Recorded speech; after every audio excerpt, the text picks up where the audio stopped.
Eh bien, le bonjour, ici Django, bienvenue dans cette nouvelle vidéo. On a une nouvelle qui est tombée il y a, comme vous le voyez ici, il y a juste 5 minutes. Toujours, hein, Django est toujours au top de la news. Bon, hier c'était compliqué, hein, du coup avec le Summer Game Fest et tout, j'attendais de faire mes vidéos là-dessus, donc c'est pour ça que vous n'avez pas vu de vidéo ce matin, bref. Mais sinon, on est toujours au top de la news ici, n'est-ce pas, messieurs, dames? Et là, on a eu une petite info assez rigolote, c'est Sony qui n'assistera pas à la convention allemande géante cette année. Donc la convention allemande, c'est quoi? C'est la Gamescom, tout simplement. La plus grosse convention de jeux vidéo au monde en termes de visiteurs, qui accueille donc des millions de visiteurs. C'est pas forcément la plus grosse en termes de studios, de jeux présentés et tout, mais c'est la plus grosse en termes de fréquentation de visiteurs. Et ça, c'est quand même important de le noter, hein. Donc, comme c'est dit juste après, en fait, je vais pas vous donner directement mon avis, on va juste commencer à lire.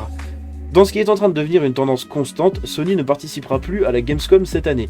Les nouvelles arrivent vite via le site web de l'industrie allemande Gamesmarkt, qui rapporte que le géant japonais n'a pas l'intention d'assister à Cologne et d'exposer sur le salon. Cela ne signifie pas qu'il y aura aucune présence. Bien sûr, des tiers feront probablement une démonstration de jeu sur PS5, et cela peut encore sauver quelques brises d'informations pour l'événement Open Night Live de Geoff Keighley.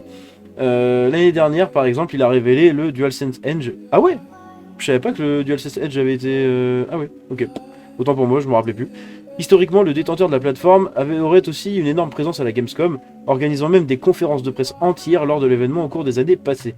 Mais ces jours sont loin derrière nous. L'entreprise garde ses cartes près de sa poitrine ces derniers temps et ne semble pas voir beaucoup de valeur dans les conventions de consommateurs. De toute évidence, ces événements sont un coût énorme et le fabricant peut tout simplement ne plus en voir la valeur. Alors on sait que les conférences comme ça en physique maintenant ça coûte très très cher.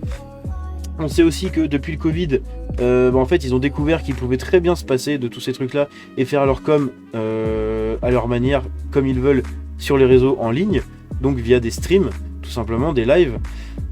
On sait que l'E3 galère parce que du coup, donc il a été annulé cette année et il sera probablement, je pense, terminado finito le Pompello l'année prochaine. À mon avis, c'est fini parce que tout simplement le Summer Game Fest, on l'a vu avec le nombre de partenaires du coup qui viennent, ils ont enterré l'E3. On l'a vu dans une dernière vidéo, hein. Si vous voulez avoir les petites infos, elle dure pas longtemps, allez la regarder.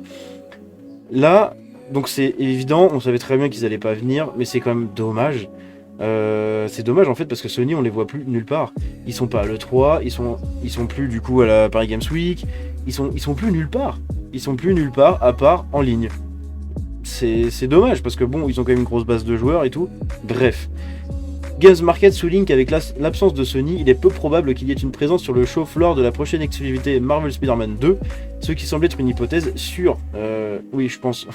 Le jeu il sort le 26 octobre et la Gamescom elle se déroule quasiment un peu de temps avant, donc s'ils sont pas là-bas, ils présenteront pas le jeu, hein. Ce qui reflète une fois de plus la stratégie du fabricant en 2023. Exactement quand nous entendrons à nouveau parler de PlayStation après le PS Showcase du mois dernier, c'est à deviner. Mais nous imaginons qu'il y aura encore quelques State of Play avant la fin de l'année. Donc voilà, ils font leur beurre maintenant en termes de communication que sur les State of Play et les PlayStation Showcase.